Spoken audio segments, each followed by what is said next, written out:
Hi, I'm Tony Crimrisk. This is an old-time musical song.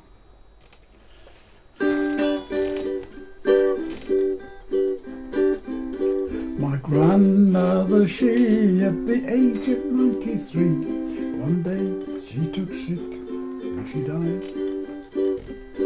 After she was dead, the will of course was read by a lawyer as we all stood side by side.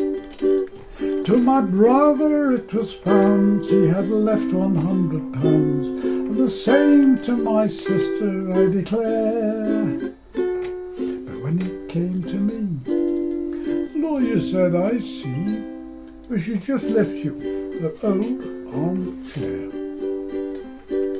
How they tittered, how they chaffed, how my brother and my sister laughed when they heard the lawyer declare Granny's only left you her old armchair. Well, I thought it hardly fair, but I said I didn't care, and in the evening took the chair away. My brother at me laughs and my sister at me chaffs and said, it'll come in handy someday. When you settle down in life, find some girl to be your wife, you'll find it very useful, I declare.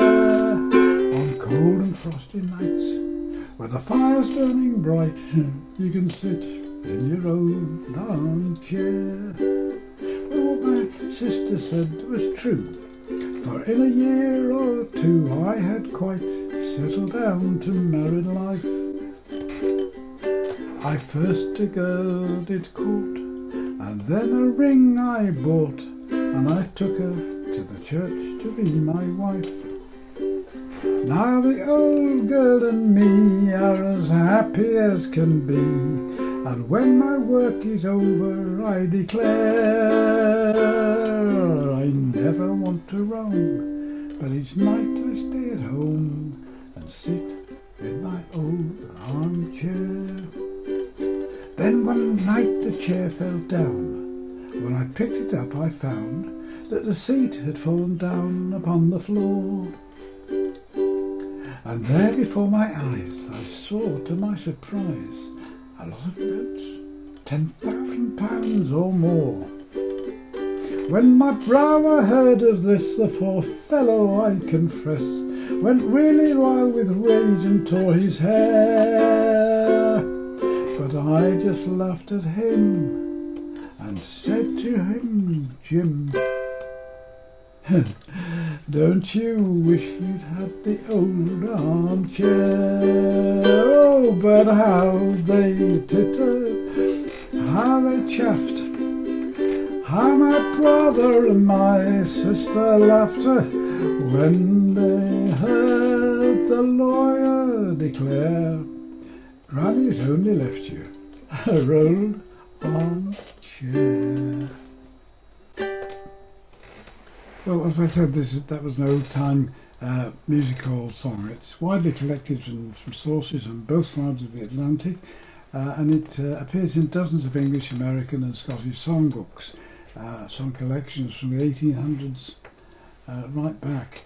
It's credited by different composers, but it's routinely credited to John Reid, who was born in 1839 and wrote a large number of musical songs. He was also well known as a very smart dresser and one of the last old-time chairmen of the music hall, Collins Music Hall, with his gravel and getting people to sing.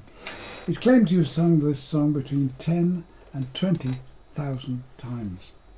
It became popular again during the folk revival of the 1960s, and there's a well-known recording of it by the American vaudeville performer Frank Cummit. That was in 1929. He incidentally was also the very first person to play the ukulele on Broadway. There's a G chord, a D7. I'm using the Hawaiian D7, but you could also use the other proper D7. There's a C chord, an A minor and an A7,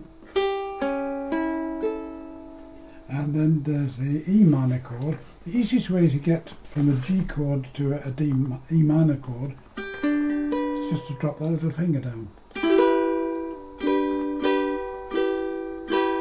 But if you can't, if your little finger's not very strong, you have to use this. Go from here to there, which takes a bit more effort, but you can do it. Strumming is very straightforward as well. It's just cross with the thumb, brush the strings, release the pressure so you don't get a ring there, and you get this nice. And I'm accenting the second of the fourth beat. 1, 2, 3, 4. 1, 2, 3, 4. Just to make it more interesting, but it's up to you. It's easy enough to do whatever you feel comfortable doing. Anyway, I hope you enjoy it. It's great fun to play. It's an amusing song. It's got a moral as well. Anyway, whatever you do and however you do it, have fun.